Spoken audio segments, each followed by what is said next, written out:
Weird tomato. You can't use mine if you're laughing. Right? I know.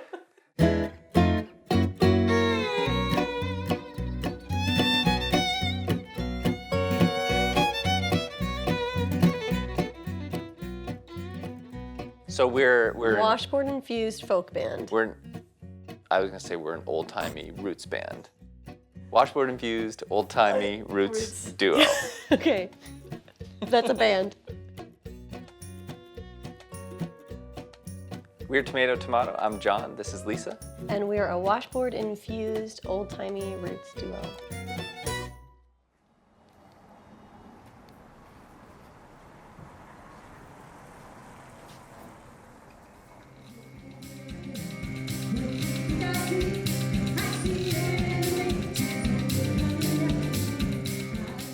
We began this particular project about 4 years ago, and at the time we were exclusively just playing jazz. And we actually got hired to lead a parade of kids around the zoo. And I had to dig out my guitar so we had something we could parade with. That's kind of how it started. There was a llama as well, Yes. leading the parade. We had second billing to the llama.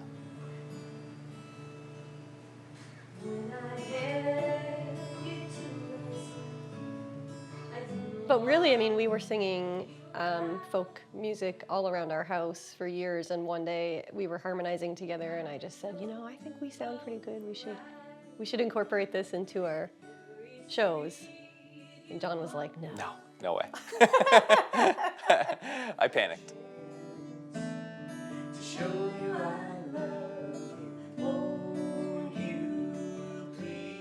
Originally, I played kabasa, and then I played a tambourine with one foot, and then I played an old suitcase with my left foot, so I had the 2 feet going, and then I saw a video of a street band with a washboard in it, and I said, I have to do that too. It just looked so fun, and it is really fun.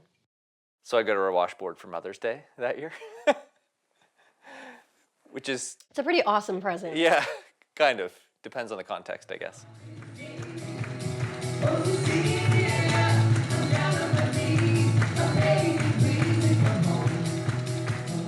That was kind of the missing piece for us. We had known we wanted to play folk music, and we knew it kind of drifted towards being more and more old-timey, and then the washboard kind of solidified everything.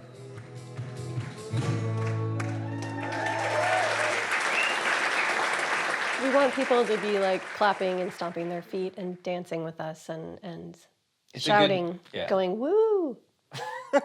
It's a good night if we get a spontaneous yeehaw from the crowd. Yes. I think that's what we're always shooting for. Always appreciate a spontaneous yeehaw. Or a forced yeehaw. Contrived yeehaw, that's just fine too.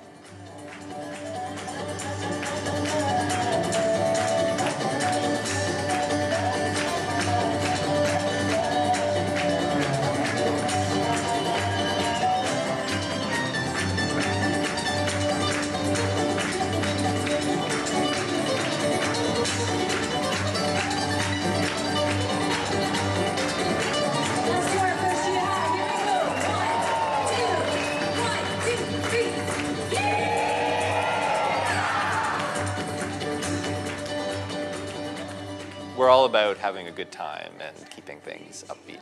For us, we want to give our audience an experience, a positive experience with a live band.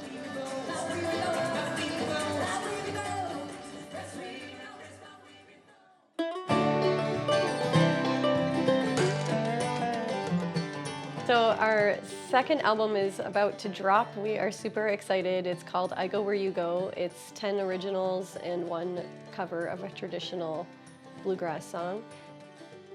We approached this album differently than the first one. We really wanted to capture more of a live feel. So when it came to the bed tracks, we just had everyone here in this room. And once that was done, we added Lisa's percussion in, and then this time we recorded all of our vocals live together.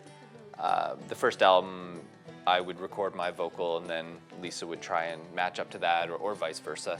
This time we just kind of were standing there facing each other and trying to match everything up, And so those were the two things we really wanted to incorporate this time around to give it more of a live feel.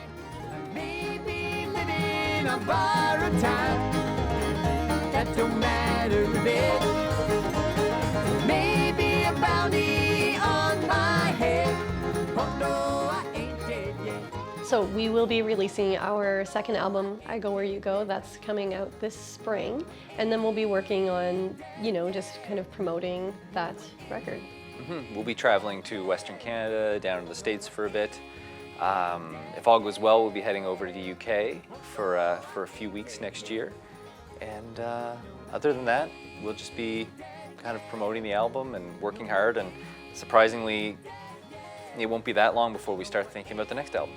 Those Darn Tomatoes, album That's right, number 3. album 3. One of these days, it has to work. It'll happen. Oh no, I ain't dead yet.